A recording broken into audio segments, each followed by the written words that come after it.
ओम शांति। अजय जी मुरली तारीख़ है 28/12/2021। सच मुरली में गीता तकदीर जगाए करे आईया। ओम शांति। अजय मिठा मिठा श्री बाबा ब्रह्मा जी तन द्वारा चवंता मीठे मीठे ॿार जीअं मां ज्ञान जो सागर आ, बट ॿारनि खे बि सृष्टि जे आदि मध्य अंत जो ज्ञान सम्झाईंदो रहंदो आहे ऐं चित्रनि जे मथां बि सुठी रीति सम्झाईंदो रहंदो आहे। बाबा जो सीढ़ी जे चित्र ते सॼी राति वीचार हलियो हुयो। शो जी ये सभिनि खां सुठे ते सुठो चित्र सम्झाइण जो ऐं आहे बि भारतवासियुनि जे लाइ। शिव बाबा त ज्ञान जो सागर आहे। इहे बाबा बि त ज्ञान जी उछालियूं ॾींदा रहंदा आहिनि न। हिन खे चइबो आहे वीचार सागर मंथन। तव्हां ॿारनि जो ॾाढो थोरो वीचार सागर मंथन हलंदो आहे। कई ॿारनि जो त वीचार सागर मंथन हलंदो ई न आहे। हर हिक जी बुद्धि हलणी खपे। सीढ़ी ते ॾाढो सुठो वीचार हली सघंदो आहे। मूल वतन बि मथे ॾेखारिणो पए। सीढ़ी त आहे स्थूल वतन जी 84 जन्मनि जी। ज्ञान जे बग़ैर इहे चित्र कोई कम जा ई न आहिनि। कोई ठाहे बि न सघे। अगरि ज्ञान न हुजे त कोई सम्झी बि न सघे। पोइ हुननि जे लाइ त जीअं कम जी ॻाल्हि न आहे। ऐं ज्ञान बग़ैर इहे चित्र कोई ठाहे न सघे। ज्ञान त तव्हां ॿारनि में आहे। सीढ़ी ठाहींदा बि आहियो। वीचार सागर मंथन हलणो खपे। हाणे सीढ़ी जे चित्र ते ॿियो बि वीचार सागर मंथन हलणो खपे। हीअ वॾी सुठी चीज़ आहे। मथे मूल वतन बि हुजणो खपे। सम्झाइबो आहे आत्मा ऐं मूल वतन में स्टार मिसल रहंदियूं आहिनि। मूल वतन खां पोइ ब्रह्मा विष्णु शंकर पूरियूं आहिनि जेके सूक्ष्म वतन चइबो आहे। सीढ़ी में त भारत खे ई ॾेखारियो अथनि। अर्थात भारतवासी कीअं उतरती कला में ईंदा आहिनि इहे सीढ़ी में ॾेखारियो अथनि। भारत जो उत्थान और पतन। भारत पावन हुयो, हाणे पतित आहे। अक्षर सभु लिखणा पवनि। वीचारा मनुष्य त कुझु ॼाणंदा न आहिनि त जो पूज्य हुया उहे ई पुजारी ठहिया आहिनि। इहे कंहिंखे बि पतो न आहे। तव्हां में बि नंबरवार आहिनि जो ॼाणंदा आहिनि। राजधानी स्थापन थिए थी न। कोई त ॾाढो सुठी रीति पुरुषार्थ करणु लॻी वेंदा आहिनि। मां आत्मा आहियां। शरीर खे जीअं पूरो भुलिजी ई वेंदा आहिनि। ॿियो कुझु ॾेखारे में ई न पवंदो अथनि। छो जी सम्झाइबो आहे न कि तव्हां पंहिंजे खे आत्मा सम्झो। शरीर जो भान टुटिजी वञे। चईंदा आहिनि तव्हां मरियो, मरी वई दुनिया। शिव बाबा खे यादि कंदे कंदे पंहिंजे घर वञिणो आहे। हाणे हिन अवस्था खे ॼमाइण में महिनत करणी आहे। सीढ़ी ते बि सम्झाइबो आहे कि भारत जो आदि सनातन देवी देवता धर्म हुयो त सुख शांति पवित्रता हुई। हाणे मनुष्य दुखी थी विया आहिनि त घर खे यादि कंदा आहिनि। कोई जो बि हिन सीढ़ी जे चित्र कोई खे बि हिन सीढ़ी ते चित्र ते ॾाढो सुठो सम्झाइणो खपे। सीढ़ी जे अॻियां वञी करे वेही रहो त बि बुद्धि में रहे कि असां भारतवासियुनि 84 जन्म वरिता आहिनि। 84 जन्म सिद्ध करणा आहिनि। पोइ हिन हिसाब सां सम्झाइबो आहे जो अधु कलाक पोइ ईंदा आहिनि उन्हनि ज़रूरु घटि जन्म वरिता हूंदनि। सॼो ॾींहुं बुद्धि में इहो ज्ञान टपकंदो रहे। सतयुग त्रेता में संपूर्ण निर्विकारी पूज्य हुयासीं। पोइ विकारी पुजारी ठहियासीं। विकारी ठहिण जे कारण असां पंहिंजे पाण खे हिंदू चईयासीं। ॿियो कोई बि ॿिए कंहिं धर्म वारनि पंहिंजो नाम न बदिलियो। हिंदुअनि ई बदिलियो आहे न। हाणे तव्हां ॿारनि खे इहे ज्ञान मिलियो आहे। ज्ञान सागर बाबा तव्हांखे नयो ज्ञान थो ॾिए। सीढ़ी जे चित्र ते ॾाढो सुठो ॿारनि खे ध्यानु ॾियणो खपे। सिर्फ़ु कोई चित्र जे साम्हूं वञी करे वेही रहो त बि बुद्धि में सभु कुझु अची वेंदो। सॼी राति बुद्धि हलणी खपे। 84 जो चित्र कीअं सम्झाइबो आहे।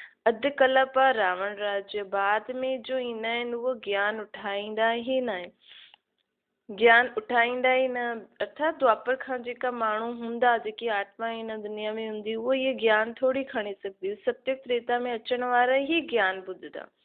7 ॾींहंनि जो कोर्स इहे ई कंदा जेका सतयुग त्रेता में ईंदा। बाबा चईंदा आहिनि जेके सतयुग त्रेता में अचिणो ई न आहे उहो ज्ञान ॿुधंदो बि न ऐं खणी बि न सघंदो बुद्धि में। हाणे तव्हां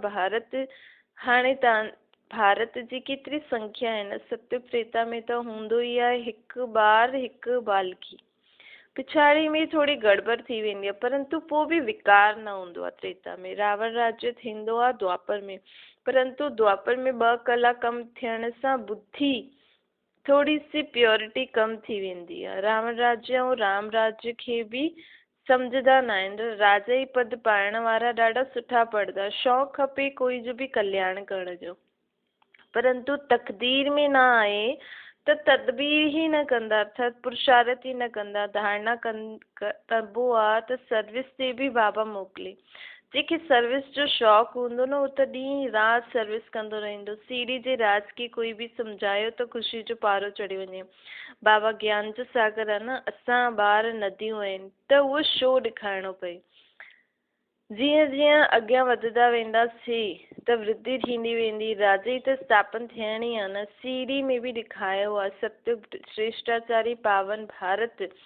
हाणे उहो ई पतित भ्रष्टाचारी दुर्गति खे पायो आहे। केरु? भारत। सभु दुर्गति खे पाइजी आहिनि न, तॾहिं त बाबा अची करे सदगति कंदा आहिनि। हिन में भल कोई आत्मा सुठी बि आहे व बुरी बि आहे। रिलीजियस आदमी जेका हूंदा आहिनि न, उहे एतिरो पाप कर्म न कंदा आहिनि। सभिनि खां ज़्यादा पाप कर्म कंदियूं आहिनि इहे वैश्य आहिनि। इहे ई हुननि जे कारण इहे वैश्यालय ठहियो आहे। सत्युगाय शिवालय, हुननि जी स्थापना शिव बाबा कंदा आहिनि। उन्हनि खे कृष्णपुरी बि चइबो आहे, अर्थात कृष्णालय बि चई सघंदा आहियूं, परंतु स्थापना त शिव बाबा कंदो आहे न। ये सीढ़ी जो चित्र बि ज़रूरी खपे, हिन ते ई ॾाढो ध्यानु ॾियणो खपे। सीढ़ी खे ॾिसण सां सॼो 84 जन्मनि जो ज्ञान चक्कर बुद्धि में अची वेंदो आहे, परंतु अंदरि ॾाढो शुद्ध रहणो खपे। जेसिताईं बुद्धि शुद्ध न थींदी, बुद्धि में ॿियनि ॻाल्हियुनि सां असां फ्री न थींदासीं, जेसिताईं बुद्धि में वीचार सागर मंथन करे ॻाल्हियूं न भरंदासीं, त पोइ उहो नशो बि न चढ़ंदो, उन रीति सम्झाए बि न सघंदासीं। शिव बाबा सां योग हुजे तॾहिं नशो चढ़े, छोजी शिव बाबा वटि त सभु ज्ञान आहे। त बाबा सां अगरि असांजी बुद्धि कनेक्टेड थींदी त असांजी बुद्धि में बि उहे ई ॻाल्हियूं अची वेंदियूं न जेके शिव बाबा जी बुद्धि में आहिनि। पद बि उहे ई पाए सघंदा। न त ईअं न चइणो खपे कि जो मिलंदो तक़दीर में जो हूंदो। सर्विस जो शौक़ु रखिणो। शरीर ते त कोई भरोसो न आहे। अॻियां हली नेचुरल कैमिटीज़ बि जोर सां ईंदियूं, पोइ ख़ाली हथ हली वेंदासीं न। अर्थात पोइ आत्मा में कोई मन बुद्धि में पंहिंजा संस्कार परिवर्तन थींदा न, अर्थात उहो संस्कार न खणी वेंदासीं। अर्थक्वेक में लाखों मनुष्य मरी वेंदा आहिनि। त डपु हुजणो खपे। योग जी यात्रा सां सतो प्रधान ठही वेंदासीं। पोइ ॿियनि खे बि ठाहिणो आहे न। धन दिए धन न खुटे, महिनत करणी आहे। बाप त सम्झाईंदा रहंदा आहिनि तव्हांखे 21 जन्मनि जे लाइ पंहिंजे पांव ते बीहणो आहे। इन करे सुठी रीति पुरुषार्थ कंदा रहो। पुरुषार्थ जो समय हाणे ई आहे न। दुनिया में कंहिंखे बि पतो न आहे कि 21 जन्मनि जे लाइ राजी कीअं मिलंदी आहे। तव्हां हिन समय सीढ़ी ते ॾाढो सुठी रीति सम्झाए सघंदा आहियो 84 जन्म कीअं वठंदा आहियूं। मथे में लिखल आहे न शिव भॻवान वचन, निराकार पतित पावन ज्ञान जो सागर सम्झाए थो। जंहिंखे सम्झाईंदा आहिनि उहो पोइ ॿियनि खे बि सम्झाईंदा कि ॿार तव्हांखे हाणे कारून जो खज़ानो थो मिले, त उहो वठिणो खपे न।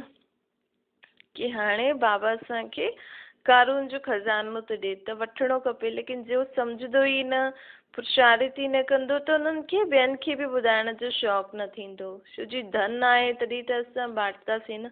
ऊच पद पाइणो खपे। इहे प्रवृत्ति मार्ग जो ज्ञान आहे न। हिकु ई घर में हिकु भाती ज्ञान में आहे, ॿियो न आहे। खिटविट त थींदी रहंदी आहे। इहे सैम्पलिंग लॻे थी। असां पूज्य खां पुजारी कीअं ठहींदासीं, इहे बाबा असांखे ॿुधाइनि था। इहे राज ॾाढो सम्झण जो आहे। ऐं असां ठहूं बि था पूज्य खां पुजारी। पूज्य खां पुजारी ठहियासीं, हाणे वरी पुजारी खां पूज्य ठहूं था न। बाबा असांखे ठाहे थो। कीअं असां पूज्य हुयासीं, कीअं पुजारी ठहियासीं, इहे सभु पूरो राज बाबा असांखे ॿुधायो अथई। हाणे वरी पुजारीपन खां पूज्यपन थो ठाहे। पूज्यपन असांखे धारण करणो, अर्थात ॾियण वारो ठहिणो। अञा ताईं त असां सभिनि खां मांगदा हुयासीं न, भक्ति कंदा हुयासीं। हाणे बाबा असांखे ख़ुदि सभु ज्ञान गुण शक्ति ॾिए थो। असां ॿियनि खे ॾियण जे लाइक़ु ठहूं, अर्थात दाता ठहूं। दाता देवता मुआफ़िक ठहूं, तॾहिं त पूज्य ठहींदासीं न। इहे राज ॾाढो सम्झण जो आहे। जो सभिनि खां जास्ती पूज्य पावन ठहींदो, उहो ई सभिनि खां जास्ती पतित बि ठहींदा आहिनि। इन्हनि जे ॾाढे जन्मनि जे अंत में ई मां प्रवेश कंदो आहे। सभु पतित आहिनि न। बाप बि सम्झाईंदा आहिनि त दादा बि सम्झाईंदा आहिनि त दादियूं बि सम्झाईंदियूं आहिनि। भाउ भेणनि जो धंधो ई इहो आहे। गृहस्थ व्यवहार में रहंदे हुए कमल फूल समान रहणो आहे। तव्हां जेका रहंदा आहिनि गृहस्थ व्यवहार में, कमल फूल समान पवित्र, उहो तव्हां खां बि मतिलबु सेंटर में रहण वारनि ॿारनि खां बि तिखा हली वेंदा आहिनि। छो जे काटन जे जंगल में रहंदे उहे सर्विस कंदा आहिनि त उन्हनि खे फल जास्ती मिलंदो आहे। गृहस्थ व्यवहार में रहंदे सर्विस ॾाढी सुठी कंदा आहिनि, उन्हनि खे सर्विस में ॾाढो मज़ो बि ईंदो आहे। छो जे गृहस्थी में रही करे अगरि इहे ज्ञान कोई रोज़ ॿुधे मनन चिंतन करे त उहो सभु प्रैक्टिकल उनखे ॾिसण में मिलंदो अथसि, बाबा चईंदा आहिनि। ऐं सेंटर्स ते त पोइ दुनिया ई अलॻि थी वेंदी आहे न, लेकिन इहा बाबा जो ज्ञान आहे ई गृहस्थनि जे लाइ अनुभवी थी वेंदा आहिनि। अगरि गृहस्थी में कोई ज्ञान वठे ऐं सुठी रीति हुनखे धारण करे हले त उहा आत्मा सेंटर वारी समर्पित भेणनि खां बि ज़्यादा अनुभवी थी वेंदी आहे। अनुभवी आत्मा ई त वॾी कहलाईंदी आहे न, उहो ई उच्च पद पाईंदी। शिव बाबा जी मदद त कंदा आहिनि, चईंदा आहिनि सुठो सर्विस, चईंदा आहिनि बाबा अच्छा कंहिं ॿार खे अगरि सर्विस जो शौक़ु हूंदो आहे त बाबा चईंदा आहिनि अच्छा भले इहे सर्विस छॾे करे फलानी जॻह वञो। जीअं ॾिसो निमंत्रण मोकिलींदा आहिनि न प्रोजेक्टर शो जे लाइ, 4-5 मुख्य चित्र बि खणी वञो, हुते सर्विस करे अचो। सर्विस जो त शौक़ीन हुजणा खपनि, चईंदा आहिनि असां वञी करे सम्झायूं। हुते सेंटर बि खोली सघंदा आहिनि, निमंत्रण बि ॾाढो मिली सघंदो आहे न। सर्विस वृद्धि खे पाईंदी रहंदी, जॾहिं सर्विस कंदासीं तॾहिं त निमंत्रण बि ॾींदा कि हा भई हिते अची करे खोली सघंदा आहियो। बाप गायन त कंदा न, ये ॿार ॾाढी सुठी सर्विस करण वारो। कोई त सर्विस में 3 कोस दूर भागता आहिनि। सर्विस जो शौक़ु रखण सां मदद बि मिलंदी आहे। जेतिरो बाप जी सर्विस कंदा ओतिरी ताक़त बि मिलंदी, आयु बि वधंदी आहे, ख़ुशी जो पारो बि चढ़ंदो आहे, नामी गिरामी बि थींदा आहिनि न। पंहिंजे कुल में पुरुषार्थ सां एतिरो ऊच ठही सघंदा आहियो जो त एतिरो पुरुषार्थ बि करणो खपे। पुरुषार्थ सां ई त ऊच पद पाईंदव न। चलन सां ई मालूम पइजी वेंदो कि सर्विस जो शौक़ु हूंदो आहे त राति ॾींहुं पंहिंजी कमाई जो चिंतन रखंदो आहे। ॾाढी भारी कमाई आहे इहा। बाबा खे बि कॾहिं कॾहिं ख़्यालु ईंदो आहे वञी करे ॿारनि खे रिफ्रेश करां, ॾाढी ख़ुशी थींदी आहे। बाबा खे त सर्विसेबल ॿार ई यादि रहंदा आहिनि। अमृत वेले वीचार सागर मंथन जो डांस सुठो हलंदो आहे। जंहिंजो जो धंधो हूंदो उन में ई लॻल रहंदा न। हाणे असांजो धंधो ई आहे त असांखे बि सॼो ॾींहुं कोई न कोई पॉइंट ते वीचार सागर मंथन करिणो आहे। फालतू दुनिया जी ॻाल्हियुनि जे बारे में वीचार सागर मंथन करे छा कंदव? सवेरे में वीचार सागर मंथन करिणो आहे। ॿारनि खे बि पहिरियों त मुरली सुठी रीति धारण करणी आहे, रिवाइज़ करे तॾहिं पोइ अची करे मुरली हलाए। अॻियां बाबा राति जो 2 बजे उथी करे लिखंदा हुया, पोइ सवेरे मम्मा मुरली पढ़ी करे पोइ हलाईंदी हुई। भल मुरली हथ में बि न वठे त बि सुठी रीति हलाए सघंदा आहिनि। जंहिं ॿारनि खे मुरली पढ़ण ऐं उन ते चिंतन करण जो शौक़ु आहे उहे सर्विस कंदा रहंदा आहिनि। मुरली पढ़ण सां जगी वेंदा आहिनि। इहा मुरली छपण जो कमु त ॾाढो ज़ोर सां हलणो खपे। टेप जो बि कमु ॾाढो वधी वेंदो। मुरली विलायत ताईं बि वेंदी। कोई जी बुद्धि में वेही वञे त हिकदमि नशो चढ़ी वञे, उठदे वेहंदे 84 जो चक्कर बुद्धि में फिरंदो रहे। कोई जी बुद्धि में त कुझु बि न वेंदो आहे, ख़ुशी जो पारो ई न चढ़ंदो आहे। तव्हांजो त सॼो ॾींहुं धंधो ई इहो रहणो खपे। ये त ऊच ते ऊच धंधो आहे न। बाबा खे वापारी बि चइबो आहे। ये अविनाशी ज्ञान रतन जो वापार कोई वीरलो करे, सॼो ॾींहुं बुद्धि में इहो ई फिरंदो रहे। ख़ुशी में मस्तु रहणो खपे। ये ख़ुशी आहे सॼी अंदर जी, आत्मा खे ख़ुशी थींदी आहे न। ओहो मूंखे त बाबा मिली वियो। बेहद जे बाप मूंखे 84 जन्मनि जी कहानी ॿुधाए छॾियईं। ॿार बाप खे टीचर खे शुक्रिया मञंदा आहिनि। स्टूडेंट टीचर द्वारा पास थींदा आहिनि त पोइ टीचर खे सौगात बि मोकिलींदा आहिनि। तव्हां ॿार ॼाणंदा आहियो बाबा असांखे ऊच पढ़ाई पढ़ाए थो न, जंहिंसां असां विश्व जा मालिक था ठहूं। हीअ पढ़ाई ॾाढी सहज आहे, परंतु पूरो ध्यानु न ॾींदव त पोइ मज़ो न ईंदो न। फर्स्ट क्लास नॉलेज आहे इहा। त इनखे सम्झण सां कारून जो खज़ानो मिलंदो आहे भविष्य में। कमाल आहे न। वैसे बि चईंदा आहिनि न knowledge is source of income. त दुनिया में माण्हू एॾी वॾी वॾी नॉलेज पढ़ंदा आहिनि, उन्हनि सां एॾी वॾी वॾी उन्हनि खे इनकम मिलंदी अथनि वेठे वेठे। कोई सुठो एग्ज़ाम पास करे त बसि वेठे वेठे हुनजा बैंक अकाउंट भरिजी वेंदो आहे। त हिते असांखे हिते त कुझु बि महिनत न करणी आहे। त हिन पढ़ाई सां त ॾिसो असांखे केतिरी ऊची पद थो मिले, केतिरी ऊची असांजी कमाई थी थिए। कारून जो खज़ानो असांखे सतयुग में मिलंदो। हर हिकु ॿार सम्झी सघो आहे असां कहिड़े ग्रेड में आहियूं। सॼो मदार सर्विस ते आहे। बाबा त चईंदा 3rd ग्रेड खां 1st ग्रेड में अचो। कुझु त पद पायो न। 21 जन्मनि जी रिज़ल्ट निकिरंदी। बाबा खे तरस पवंदो आहे, व्यर्थ समय गवाईंदा आहिनि। बाबा सम्झाईंदा आहिनि ड्रामा प्लान अनुसार मूंखे अचिणो ई पवंदो आहे सदगति ॾियण जे लाइ। इहा आहे ई दुर्गति जी दुनिया। पुछो तव्हां दुर्गति में आहियो त चईंदा असांजे लाइ त इहे ई स्वर्ग आहे, असां त स्वर्ग में वेठा आहियूं। इहे बुद्धि में ई न ईंदो आहे कि स्वर्ग कंहिंखे चइबो आहे, स्वर्ग सत्यो खे चइबो आहे। वॾा वॾा पंडित विद्वान कंहिंजी बि बुद्धि में न ईंदो आहे कि पुराणी दुनिया आयरन एजेड दुनिया आहे। ॾाढे घमंड में वेठा हूंदा आहिनि। केतिरो भक्ति मार्ग जो जोर आहे न, भक्ति जो बि ॾाढो पांप आहे। कुंभ जा मेलनि ते लाखों मनुष्य वेंदा आहिनि। इहा आहे अंतिम पांप। माया हिन तरफ़ अचण न ॾींदी आहे। चूहे मिसल फूक ॾींदी आहे, सॼो खून ई चूसे वठंदी आहे। छा ओम शांति वरदान आहे।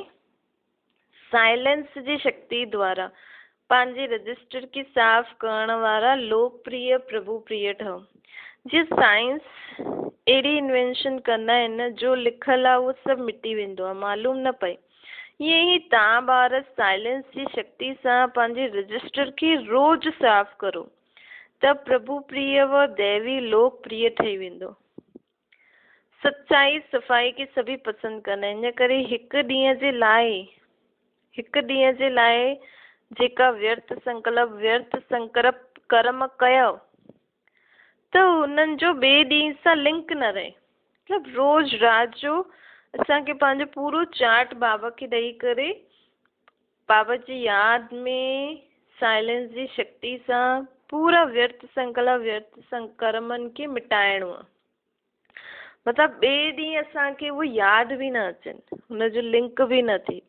बीती करे फुल स्टॉप लॻाए छॾियो त रजिस्टर साफ़ रहंदो ऐं असांजे मथां साहिब बि राज़ी रहंदो।